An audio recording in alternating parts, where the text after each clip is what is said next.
American ચૂંટણીમાં વિજયી બનેલા ડોનાલ્ડ ટ્રમ્પે માસ ડિપોર્ટેશનનું વચન આપ્યું હતું. તેમની આ વાતને તેમની રિપબ્લિકન પાર્ટીના મોટાભાગના નેતાઓ સમર્થન આપી રહ્યા છે, જેમાં વિવેક રામાસ્વામી સૌથી આગળ પડતા છે. વિવેક રામાસ્વામી ભારતીય મૂળના છે અને તેઓ રિપબ્લિકન પાર્ટી માટે પ્રમુખ પદના ઉમેદવારની રેસમાં પણ સામેલ હતા.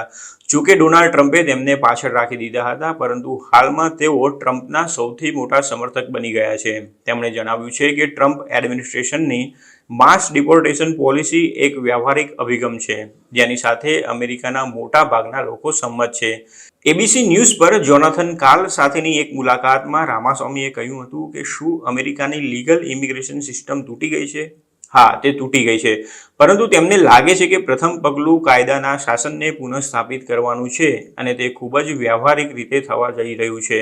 જ્યારે કાલે રામાસ્વામીને ટ્રમ્પના એડમિનિસ્ટ્રેશનની યોજના વિશે પૂછ્યું કે શું તેઓ 11 મિલિયનને ડિપોર્ટ કરશે, ત્યારે તેના જવાબમાં રામાસ્વામીએ કહ્યું હતું કે છેલ્લા કેટલાક મહિનામાં અમેરિકામાં ઇલીગલ ઇમિગ્રન્ટ્સની સંખ્યા ઘણી જ વધી ગઈ છે અને આ એવા લોકો છે જેમનું અમેરિકામાં ખરેખર કોઈ જ સ્થાન નથી.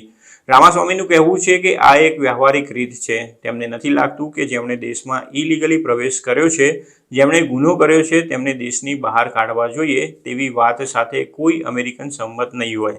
જોકે અમેરિકામાં ઇલીગલ ઇમિગ્રન્ટ્સની સંખ્યા કેટલી છે તે અંગે કોઈ સચોટ આંકડો સામે આવ્યો નથી. મોટાભાગના લોકો યુએસમાં 11 મિલિયનની આસપાસ ઇલીગલ ઇમિગ્રન્ટ્સ હોવાનું કહી રહ્યા છે, જ્યારે ટ્રમ્પે તો આ આંકડો 20 મિલિયન હોવાની વાતો ચલાવી હતી. કાલે રિપબ્લિકન નેતા રામાસ્વામીને પૂછ્યું હતું કે શું તેઓ આગામી ટ્રમ્પ એડમિનિસ્ટ્રેશનમાં કામ કરશે તેવી કોઈ અપેક્ષા રાખે છે. તેના જવાબમાં ઘણી બધી તકો છે તેના પર કામ કરી શકે છે તેમ રામાસ્વામીએ જણાવ્યું હતું.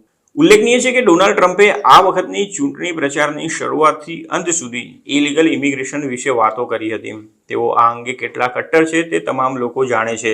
તેમણે ચૂંટણી પ્રચાર દરમિયાન ઇલીગલ ઇમિગ્રન્ટ્સ વિશે ના કહેવાના શબ્દો પણ કહ્યા હતા. તેમણે સૌથી મોટી જે વાત કરી હતી કે તેઓ પ્રમુખ બનશે તો યુએસ ઇતિહાસનું સૌથી મોટું માસ ડિપોર્ટેશન હાથ ધરશે. નિષ્ણાતોનું કહેવું છે કે તેની પાછળ ઘણો બધો ખર્ચ થઈ શકે છે, પરંતુ ટ્રમ્પનું કહેવું છે કે ભલે ગમે તેટલો ખર્ચ થશે તેનો કોઈ જ વાંધો નથી, પરંતુ તે માસ ડિપોર્ટેશન હાથ ધરીને જ રહેશે. તેથી હવે ડોનાલ્ડ ટ્રમ્પ વ્હાઇટ હાઉસમાં પહોંચ્યા બાદ શું કરશે તેના પર તમામ લોકોની નજર રહેલી છે.